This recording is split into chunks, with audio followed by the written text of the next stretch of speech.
Before we get into the video, could everyone please subscribe to my Endless Diary Tales channel? Thank you so much. In my previous life, a young intellectual from the city fell in love with me at first sight. He pursued me for 3 years, but everyone in the village kept warning me that city men were fickle, that once he returned to the city, he would definitely abandon me. They said he only wanted to play with me. My parents didn't believe his feelings were real. Instead, they married me off to a local man, saying he was honest and down to earth and that he would treat me well. Not long after, the city man married my younger sister. But it turned out that the rough village man my parents chose for me had always liked my sister. I was locked in the house, treated as nothing more than a tool to bear children, while my sister followed the young intellectual back to the city and became a respected city wife. When I suffered a difficult childbirth, my sister refused to send me to the hospital. She stood beside my bed watching me bleed to death, and finally told me the truth. Our father had lied to the city man, claiming that I was the one who would marry him, and that lie had made their marriage possible. My sister sneered. "You made me live like a widow all these years. You deserve to die." My husband held her in his arms lovingly and said, "I told you I'd never let you suffer the pain of childbirth." When I opened my eyes again, I had returned to the past before marrying that man.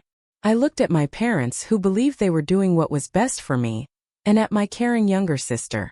My heart turned cold as I said firmly, "I'm not marrying him." "What nonsense are you talking about? We've already accepted the betrothal gifts." My father, Robert Miller, turned red with anger, looking at me as though I had deeply disappointed him. "Do you know how many people want to marry into the Carter family? I begged everywhere to arrange this match for you." When I stayed silent, he softened his tone. My mother, Helen Miller, took my hand gently and said earnestly, "Emily, once you marry Jacob Carter, you'll live close to home and never have to worry about food or clothing. Isn't that good?" "Yes, sis," my younger sister Lily Miller said brightly. "Brother Jacob may look fierce, but he's actually very gentle." But when I looked at her innocent, smiling face, memories from my previous life flooded back. I remembered lying on that filthy bed, bleeding endlessly, begging my husband to take me to the hospital. And Lily, dressed in a little floral dress, sat in Jacob's arms, shaking her head coldly. "You made me live like a widow all these years. You deserve to die. You should feel honored to bear children for the Carter family." That was when I realized Lily and my husband Jacob had been having an affair all along. Jacob lied to her and didn't want her to suffer through childbirth, so he made me do it instead. I looked straight at Lily and said coldly, "You think he's so good? Then you can marry him. You've always liked Jacob Carter, haven't you? This time I'll make it happen for you." Lily's face turned pale and she stammered, "What are you talking about, Emily? How could you say that?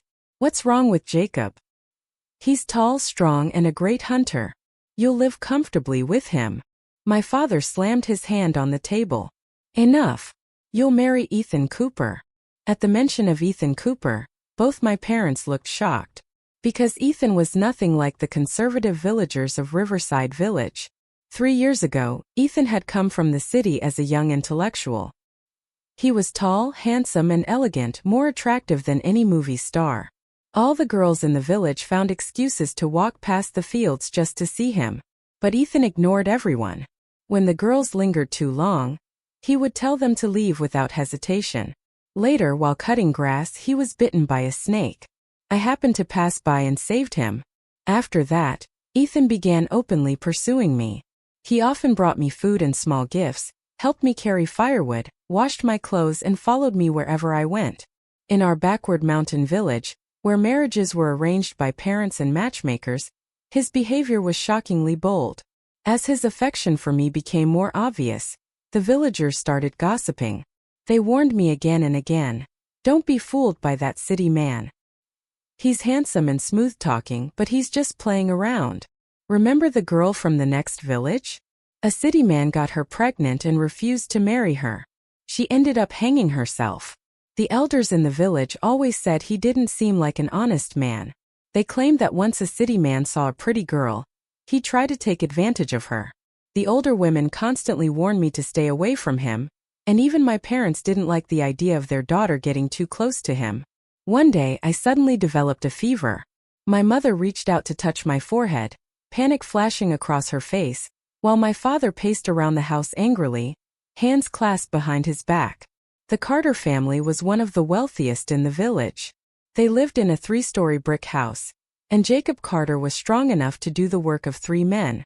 Ethan Cooper, on the other hand, was a city youth sent to the countryside. He lived in one of the government-allocated houses, looked frail and weak, and even seemed to struggle with heavy work. Lily Miller, full of energy and confidence, took out a silver pocket watch and said proudly, "Ethan already said he's going to marry me. Look, this is what he gave me as a token of his promise." The moment I saw that silver pocket watch, my heart clenched. In my previous life, Lily had also shown me the same watch, claiming that Ethan had given it to her as an engagement token. At that time, I had been hesitating, uncertain about whether to agree to the Carter family's marriage proposal. When I heard Lily's words, I thought Ethan had changed his mind and no longer cared for me. So, I foolishly obeyed my parents and agreed to marry Jacob. But this time I reacted differently. I shoved Lily hard, sending her tumbling to the floor. Then I snatched the pocket watch from her hands and ran out of the house as fast as I could. Nothing like the obedient, gentle daughter I had once been. I didn't stop running until I reached the edge of the village out by the rice fields. There I clutched the pocket watch tightly in my palm, tears stinging my eyes. I couldn't believe how foolish I had been in my previous life. So gullible, so easily swayed by others' words. My father had been reluctant to give up his eldest daughter to an ordinary family. So he insisted on marrying me into the Carter household for their wealth and status. At the same time, he wanted someone in the family to marry into the city. So he deceived Ethan Cooper into marrying my sister instead. In my past life, I had tried so hard to please Ethan, but he had refused to even touch me. Every so often, he would send money to Lily using my name. It disgusted me to the core. I never understood why she resented me so deeply. She was the one who lied to marry Ethan and live a glamorous city life while I was locked in the Carter household like an animal, used for their desires, forced to bear children. I'm sorry. The memory overwhelmed me, and I thought of the miserable life I had lived at the Carters, of the prejudice I once had against Ethan, and of my sister's cruelty. The pain broke me. I crouched down by the field and sobbed uncontrollably. Then through my tears I heard a familiar voice tinged with a faint northern accent. "Emily." I looked up to see Ethan Cooper, dressed in a clean white shirt, bending slightly toward me. He had only spoken 2 words when he noticed my tears streaming even harder. Panicked, he fumbled through his pockets, pulled out a handkerchief, and hesitated before finally placing it in my hand. "Here," he said softly. After I wiped my eyes, he turned his head aside, his voice low and unsure. "Emily, are you crying because you don't want to marry me? If you don't, I'll go talk to your father right now. Don't be sad, okay?" His voice caught slightly, trembling. "I don't ever want to make you cry." Hearing that, I grew angry and threw the handkerchief back at him. "No, it's not that. I don't want to marry Jacob Carter. My father is the one who's forcing me to marry him." Ethan's eyes widened in shock. "What? That can't be right. Did your father make a mistake?" Still sniffling, I took the crumpled silver pocket watch from my hand and showed it to him. "Didn't you give this to Lily? She said it was your engagement gift." Ethan, who had gone through much since coming to the countryside, was no longer the naive city boy he once was. He immediately understood what had happened. Taking my trembling hand in his, he said solemnly, "I only want to marry you. That watch, I asked your father to give it to you for me since I hadn't seen you for so long." My eyes burned again with tears. "I wasn't allowed to go out lately," I whispered. "My parents said I shouldn't wander around or see you. They said people in the village would gossip, so I avoided you. And that's how Lily had the chance to trick you." Ethan squeezed my hand tightly, his gaze steady and warm. "Let's go register our marriage," I said, clenching my fists with determination. In our village, people only held banquets to celebrate weddings. They didn't even know about marriage certificates. In my past life, I had never registered my marriage with Jacob Carter. Lily had taken my place and claimed that right for herself. Ethan had been pursuing me for years, but because the village was so conservative and I often avoided him, he thought I didn't like him. "Emily, are you serious?" His voice trembled slightly. Yes, I said firmly. Then wait for me by the village entrance tomorrow morning, he said. I'll go home and steal our household registration book. Before I could respond, Ethan suddenly pulled me into a tight embrace. My heart skipped a beat, and I immediately looked around to see if anyone was watching. How could he be so bold? Thank you, Emily, he whispered, his breath warm against my ear. The faint scent of soap from his shirt mixed with the evening breeze and brushed softly over me. By the time I sneaked back home through the back door, the sky was already dark. My mother, Helen Miller, was in the backyard slaughtering a chicken while my sister Lily was, as usual, clinging to her side. Mom, what are we going to do? Lily's anxious voice whined. If Emily doesn't hurry up and marry him, Jacob Carter will definitely come and demand her hand himself. He's too strong. I don't want to marry him. Helen plucked the chicken feathers calmly and said, Serves her right. Who told her to keep stringing him along? It's not that easy to marry a city man these days. Lily pouted. How was I supposed to know he'd be so hard to deal with? I just wanted someone who liked me too. Someone to help with the work. Helen sighed. We don't want our eldest to marry too far away anyway. If Emily stays nearby, she can take care of us when we're old. Your sister's heart is soft. Give her some extra chicken later. Once she's in a good mood, she'll agree. I bit my lip hard to stop myself from making a sound. I had always been the obedient, beautiful daughter who never caused my parents trouble, never asked for anything, and yet they were the ones who schemed to keep me trapped in the village, serving them for the rest of my life. Lily, on the other hand, lazy and spoiled, only needed to pout a little to get whatever she wanted. That night at dinner, Helen gave both chicken legs to me. Once you're married, you'll belong to another family. Be sure to visit us often. I forced myself to eat silently. In my previous life, after marrying Jacob Carter, they had constantly called me home to help whenever they needed something. When my brother got married, they demanded money from me. Each time I gave in, my status in the Carter family dropped even lower. When I went into labor, they were busy collecting the harvest and never even came to check on me. None of them cared whether I lived or died. I finished eating the chicken without saying a word. They thought my silence meant I had given in, and everyone around the table smiled in satisfaction. Later that night, when my parents were asleep, I crept into their room and opened the wardrobe. I took out the household registration book, and beneath it, I found 50 yuan and 3 small packets of candy wrapped in red paper. They must have been the Carter family's betrothal gifts. I quietly took them all, wrapped everything in a piece of cloth, and left the house before dawn. As the first light of morning broke, I headed straight to the Carter house and knocked on the door. Who's there? Came a deep voice. Moments later, Jacob Carter appeared in a black tank top. His tanned muscles stretched tightly against the fabric. His brow ridge was thick and his eyes sunken, giving him a fierce, intimidating look. The sight of him made me instinctively tense up. It's me, I said quietly. He frowned. What are you doing here? You're not even married yet, and you're already running to my house. His words were sharp, but he stepped aside and let me in. He went to the kitchen, brought out a cob of boiled corn and started eating. It must have been his breakfast. From now on, he said between bites, don't talk to other men so casually. You can't be acting like you did with that city guy before. That's not proper. He spoke like he already owned me, as if he were already my husband. That was exactly how he had been in my previous life. First, he forbade me from talking to men. Later, he forbade me from leaving the house altogether, even to work in the fields. I can provide for you, he used to say. Just stay home and behave. I placed the 50 yuan and the packets of candy on his table before he could react. Before you deliver the coal today, I want to make this clear. Let's call off the engagement.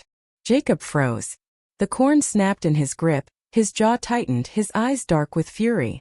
What the hell did you just say? He growled. My heart clenched. It was just like before. Whenever things didn't go his way, Jacob Carter would curse and shout, his words sharp enough to make me tremble. My heart pounded with fear, but I forced myself to close my eyes and speak the truth. My younger sister likes you, I said. She told me. You're hardworking, kind, and the perfect husband. As her older sister, I can't take that away from her. I repeated everything Lily had said to me before, word for word. Jacob stared at me, his eyes wide and unblinking, a foolish grin spreading across his face as joy replaced his anger. In my previous life, I had never known what Lily said to him that made him give up proposing to her, and instead follow my parents' wishes to marry me.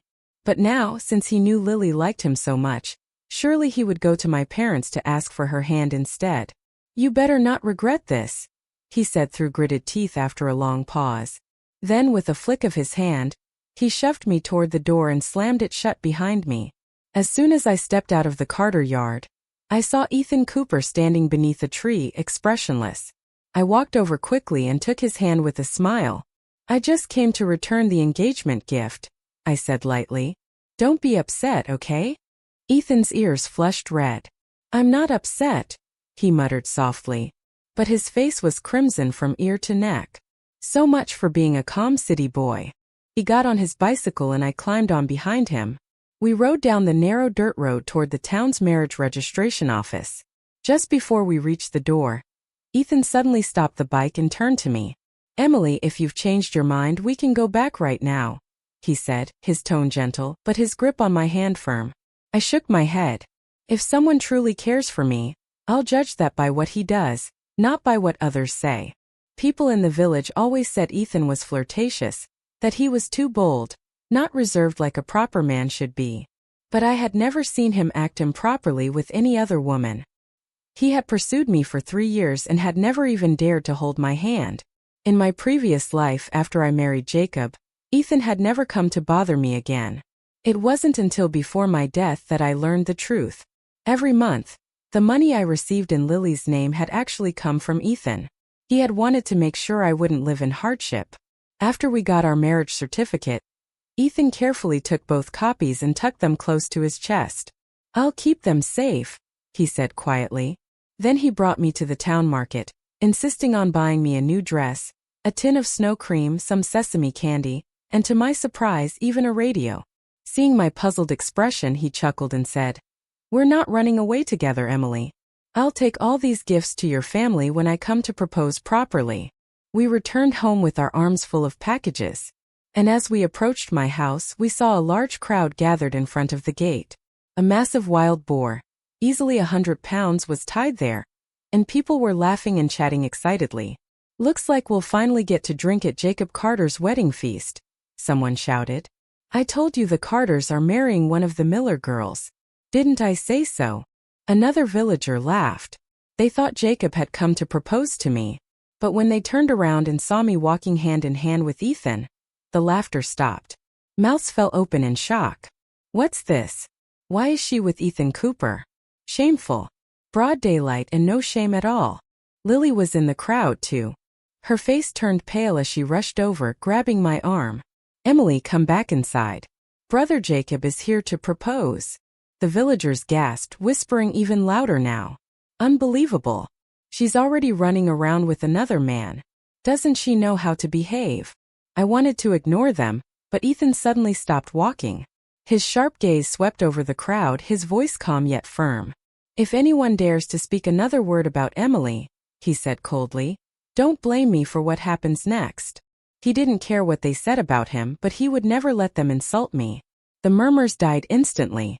When we reached the front yard, Jacob Carter stood tall and broad-shouldered in the middle of the crowd. His dark expression deepened when he saw us together. Then suddenly he spoke. "I came today to make things official," he announced loudly. "I'm here to ask for your younger daughter, Lily Miller, to marry me." The color drained from Lily's face as she clutched my arm. My father, Robert Miller, froze. The smile on his face stiffened, his voice faltering. "Lily is still young." But before he could finish, Jacob interrupted, pulling a handkerchief from his pocket. "She gave me this," he said proudly. "We've been together for a while now." "Please, Mr. Miller, let us be together," Jacob said loudly, looking straight at my father before turning to Lily beside me. "Lily, isn't that right?" Lily was so startled that she only dared to nod. The villagers around us were stunned. "Wait, wasn't it Emily the Carters wanted to marry?" someone whispered. "You mean these two have been seeing each other all along?" My father, Robert Miller, stood frozen, unable to speak. Just then, Ethan Cooper stepped forward, carrying all the gifts he had bought. "Mr. Miller," he said steadily, "I'm here to propose as well. I want to marry Emily." My father's face turned crimson as the truth unraveled. His deceit now laid bare before the entire village. He had tried to trick both families for his own gain. Unable to meet anyone's eyes, he stood stiffly in shame. But Ethan didn't show any anger. He smiled calmly and said, "You clearly promised me that I could be with Emily. Yet you gave my pocket watch to Lily and arranged for Emily to marry another man. How do you explain that?" The crowd suddenly understood what was going on. The way they looked at my father changed instantly. He had always been known as a fair, respected man in the village, someone often called upon to mediate disputes. But now they realized he had been scheming to deceive both families.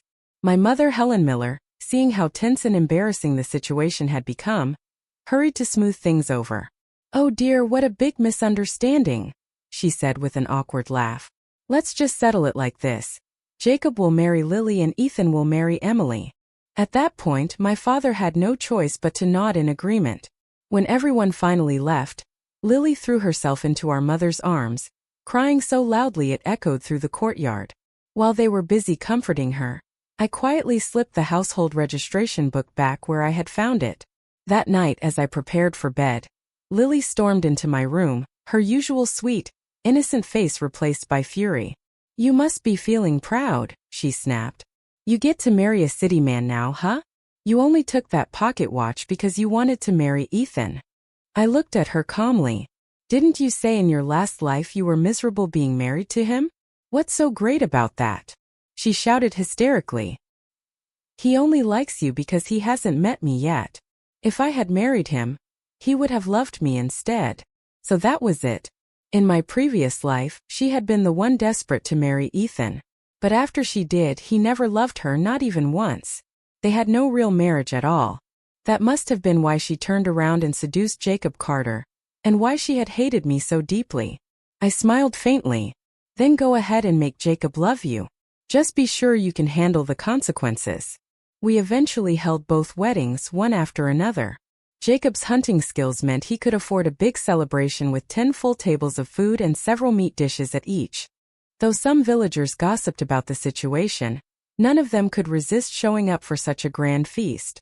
As for Ethan, he had wanted to host an even better wedding for me, saying, "If we do it right, no one will dare speak ill of you again." But I shook my head and insisted on a simple ceremony, the same as everyone else. "Then I promise," he said softly, taking my hand, "one day I'll make it up to you with the grandest wedding of all." That night, after the banquet, I moved into Ethan's small government-assigned house for the city youth. It had 2 rooms and a living space, modest but clean. There was a large bookshelf, a new vanity table, and many little decorations he had clearly prepared just for me. On the vanity I saw all the things young women adored. Fragrant creams, pretty trinkets, a new towel, a toothbrush, and a fresh basin for washing. Everything had been thoughtfully arranged. After I washed up, Ethan took a wooden box from the cabinet and began handing me its contents one by one. "This is my allowance from working here," he said quietly. "I've been saving it ever since the day I met you. And these are the food ration coupons my father sent from the city. They're all yours now." I stared at the stack of cash and coupons in disbelief. There was nearly 500 yuan, enough to feed a family of 5 for 2 whole years. I finally understood how much he had sacrificed for me. And at that moment I also realized just how wrong the villagers had been about him. Ethan looked at me with those star-like eyes and said softly, "I swear in this life and the next I'll never leave you. I'll do everything I can to give you the best." My heart ached, warmth blooming inside me. I nodded. "I believe you." That night when we went to bed and turned off the lights, the memories of my past life flooded back. The tearing pain, the humiliation, the fear. My whole body trembled uncontrollably. "It's okay," Ethan whispered, his voice gentle and steady. "Don't be afraid.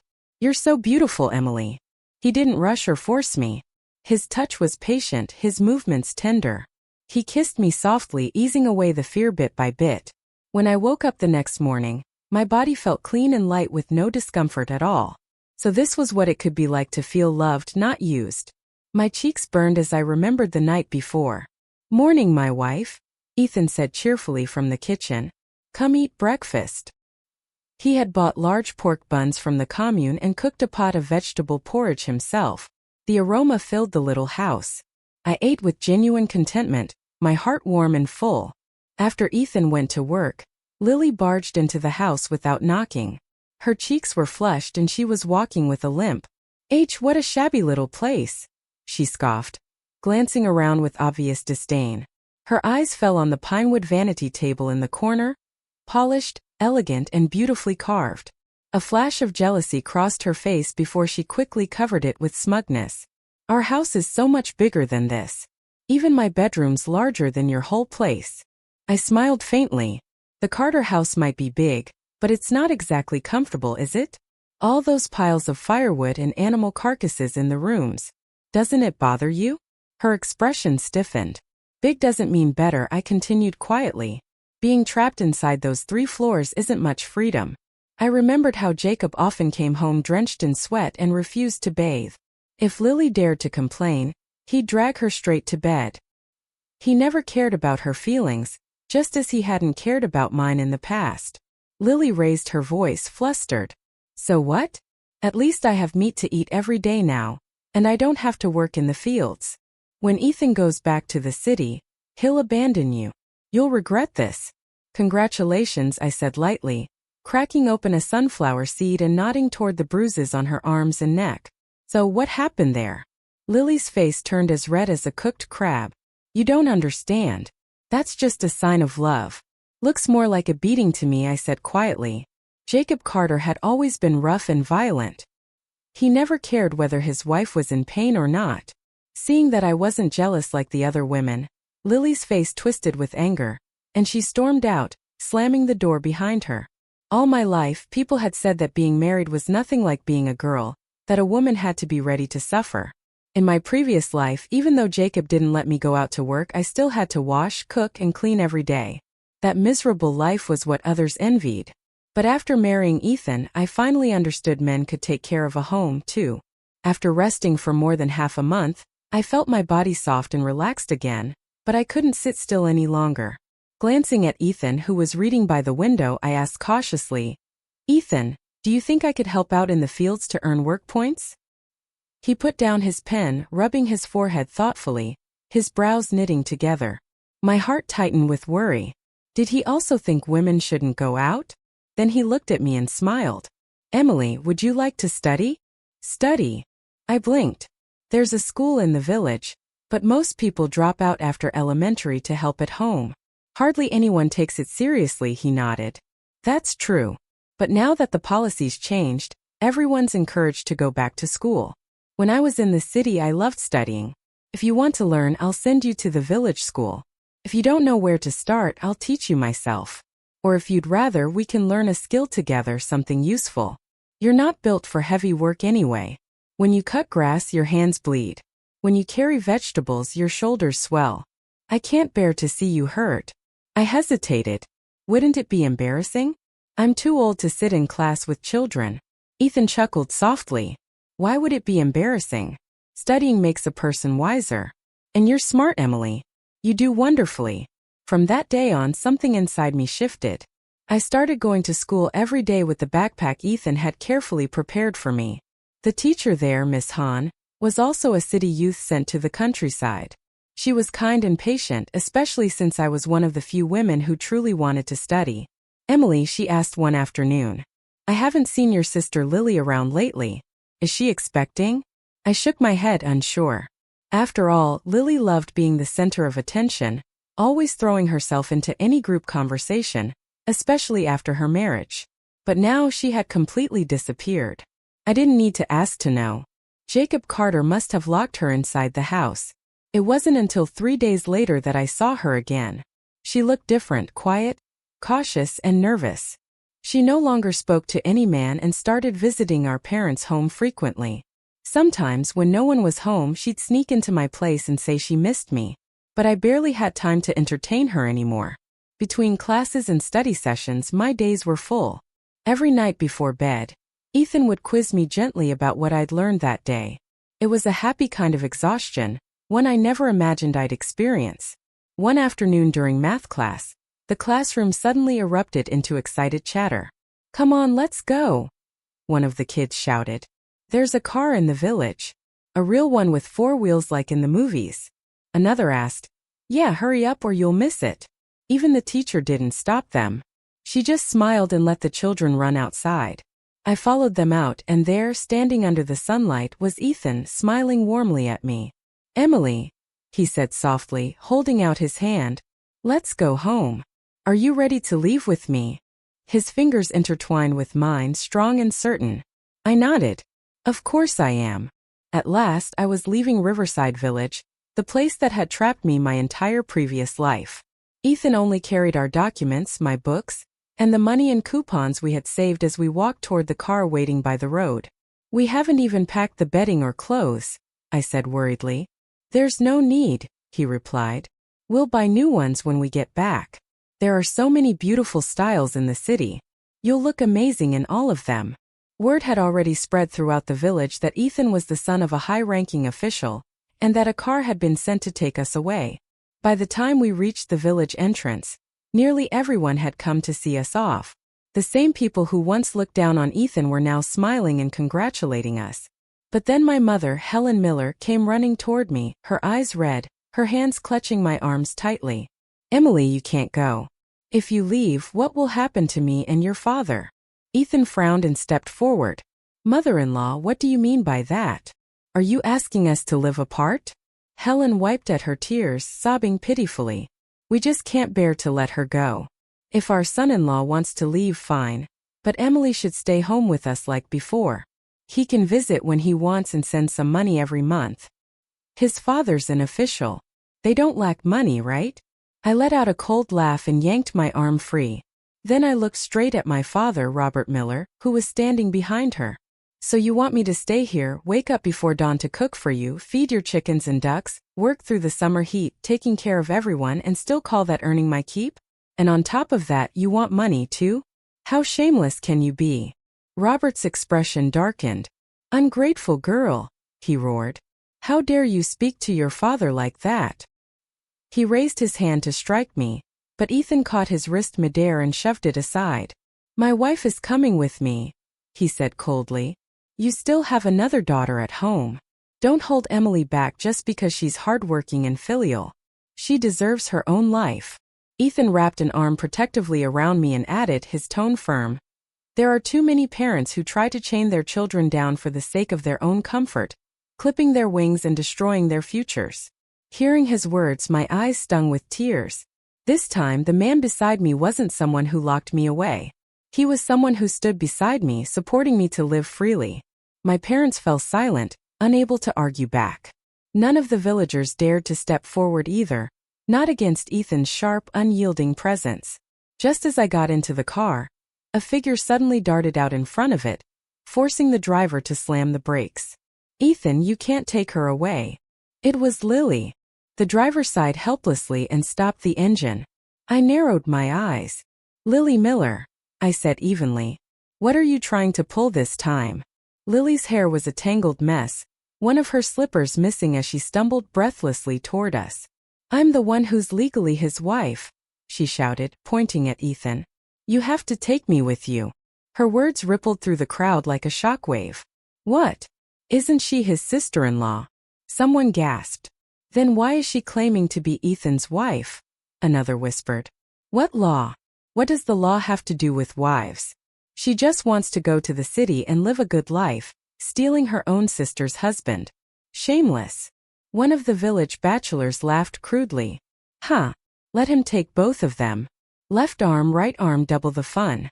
Laughter erupted, mingled with disgust. Everyone could see the filthy desire in his eyes. Someone muttered, "Wherever your household registration is, that's where you belong. Otherwise, you're a vagrant." Ethan and I exchanged a glance. We both knew exactly what Lily was trying to pull. "This is our marriage certificate," she declared proudly, unfolding a red booklet. "See the name here? It's mine. I'm Lily Miller. If you don't believe me, take a look." I tilted my head, pretending to be confused. And what exactly is that supposed to be? Lily gave a smug little laugh.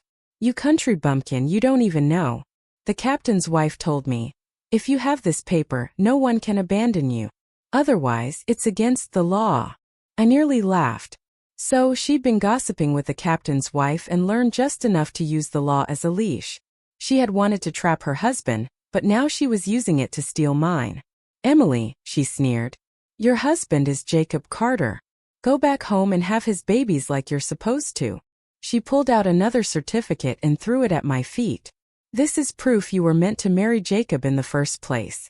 That pervert still thinks about you, says your skin's smoother than mine, that you're prettier too. Her voice grew nastier with every word. Ethan's hands clenched into fists so tightly that his knuckles turned white. I could feel his anger building, his body trembling with the effort to hold back. I reached out and gently patted his hand. Don't, I whispered. He exhaled slowly, calming himself. Then he pulled a small leather pouch from inside his jacket and took out our own marriage certificate, still crisp and new. Emily and I registered half a year ago, he said evenly. Yours is invalid. Lily's face turned red. That's impossible. I used your household registration book and reissued it at the marriage office. Why wouldn't it count? I raised an eyebrow. So that's why you kept sneaking into my house. You were trying to steal our documents. Gasps rippled through the crowd. You must have found some random man forged Ethan's identity and faked a marriage certificate, I said coolly. But we got ours first and our registration is real. If you don't believe me, we can go straight to the police station and see whose signatures are on file. Stealing someone's ID to fake a marriage is a crime. Maybe you should turn yourself in. I smiled faintly, half mocking, half pitying. Lily's face drained of color. No, yours is fake, she shrieked, shaking her head wildly. Then, like she'd gone mad, she lunged at us, trying to grab Ethan's hand. Ethan reacted instantly, slipping the certificate back into his pocket and sidestepping her. She stumbled and fell hard to the ground, bursting into tears. Please, she sobbed. Take me with you. Jacob will kill me. He locks me up every day. I can't even talk to anyone. Before I could answer, a loud, furious voice cut through the air. Lily. Jacob Carter stormed toward us, his face dark as thunder. Lily's body went rigid.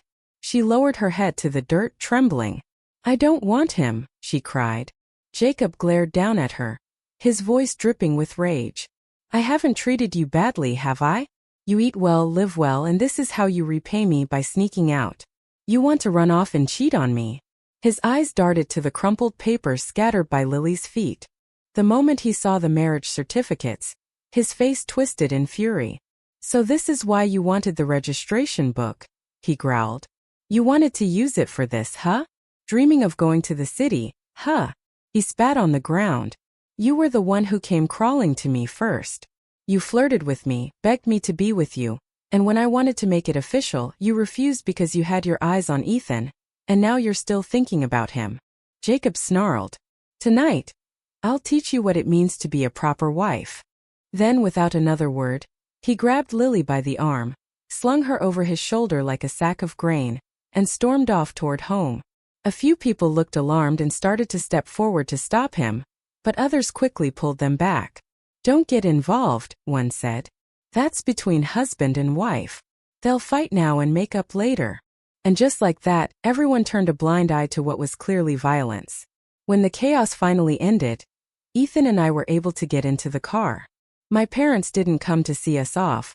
They had gone straight to the Carter's house to beg forgiveness. The drive to B City took several hours. When we arrived, I was stunned. The Cooper family lived in a beautiful Western-style house with white walls and tall windows. Ethan's parents had already prepared a room for us. Inside were neat rows of new clothes and a fresh floral scent in the air. His mother, kind and graceful, didn't show even a trace of disdain toward me for being from the countryside. Instead, she held my hand warmly and taught me how to use the machines I had never seen before.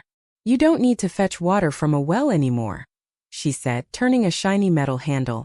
Just twist this faucet and the water comes out. I stared in amazement as clear water poured from the tap.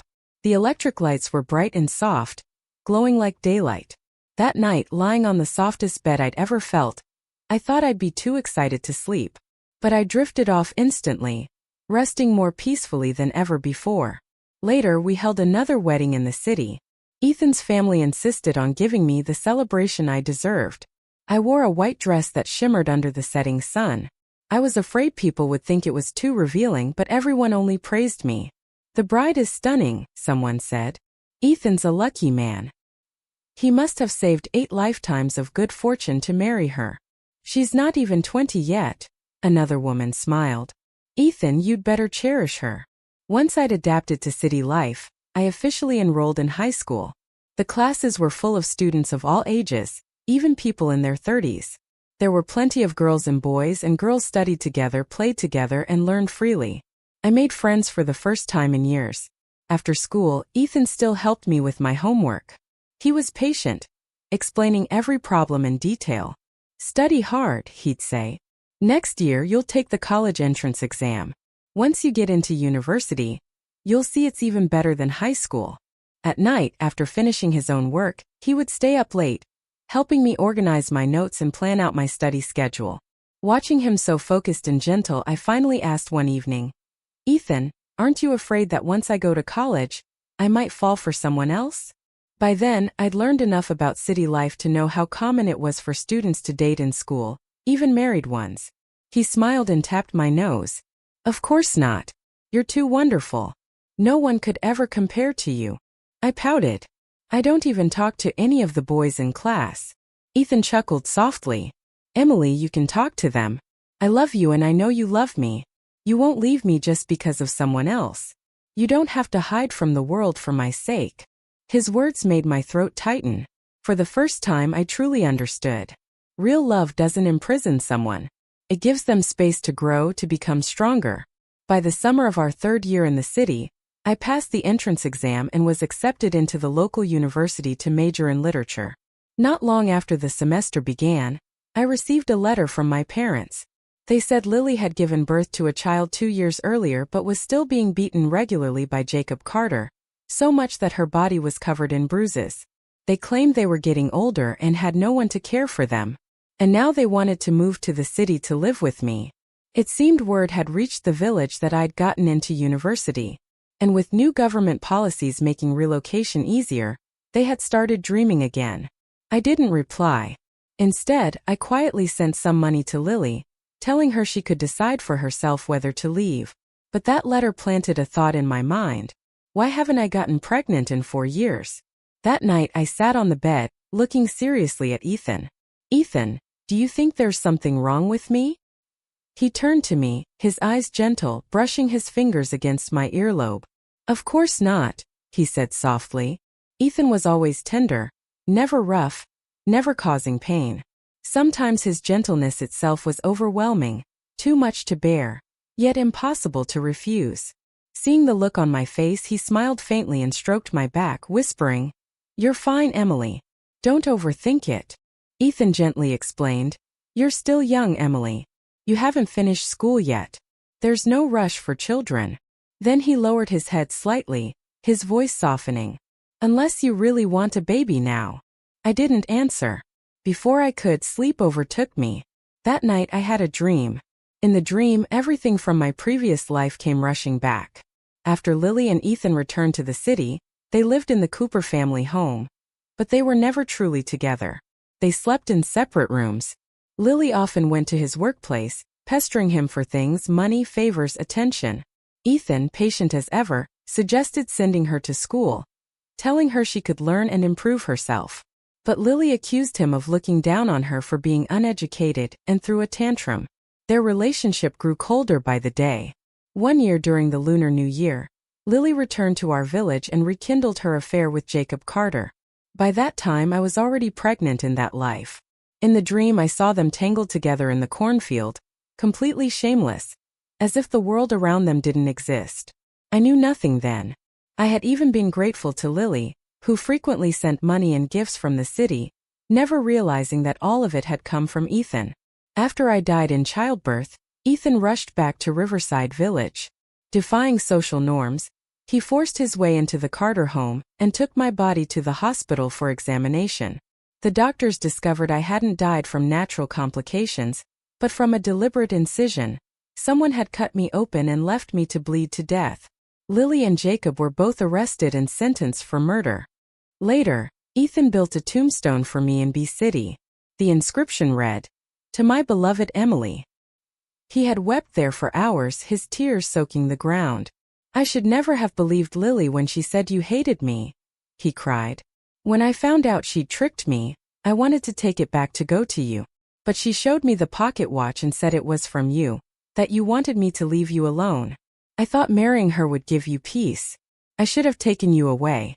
It was my fault. You saved my life, Emily, and now it's my turn to repay you." The rain poured down heavily in the dream, washing the blood from his wounds into the earth. I tried to move to reach out and stop the bleeding, but my body wouldn't obey. I woke up crying, my cheeks wet with tears. Beside me, Ethan stirred and wrapped his arm around me. His voice was soft and warm like smooth jade. "Why are you crying? Did you have a nightmare? It's okay, sweetheart. Dreams aren't real." I threw my arms around him, holding him tightly, feeling the heat of his body against mine. Only then did the fear fade. I could feel that he was alive, that we were alive. "Ethan," I whispered, "if something ever happened to me, if I wasn't here anymore, what would you do?" He smiled and teased gently. "Ah, so that's what your dream was about. Well, if you were gone, I'd find a new girlfriend and I'd give her all your pretty jewelry." "Don't you dare," I said instantly, forgetting my tears as I hit his chest with my fists. He laughed and caught my hands, pretending to surrender. His eyes, dark and clear, softened with a depth of affection that made my heart ache. "I'd never let you be alone, Emily," he murmured. "So take good care of yourself and live to be 100. Okay." Years passed quietly after that night. Ethan and I built a peaceful life together in the city, simple, warm, and full of the kind of love I had never dared to dream of in my past life. I graduated from university with a degree in literature and began working as a teacher. Ethan, true to his promise, always stood beside me. When I published my first short story, he stayed up all night proofreading it, smiling with pride as if it were his own success.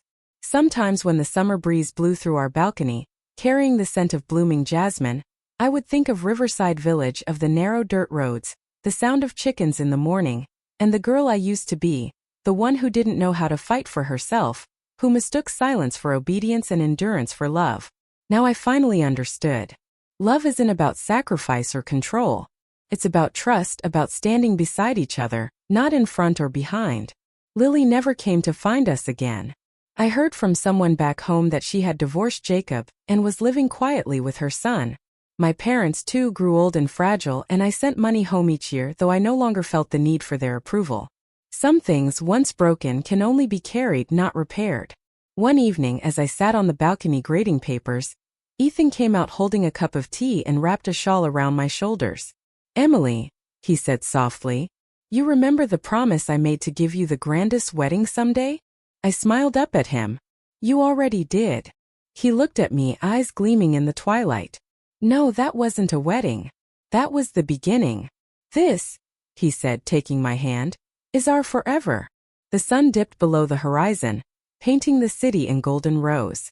For a moment everything felt still, as if time itself had bowed its head to our peace. I leaned against his shoulder, my heart steady and full. In another life we had missed each other, but in this one we had found our way home. And that, I thought as I closed my eyes, was all the happiness I would ever need.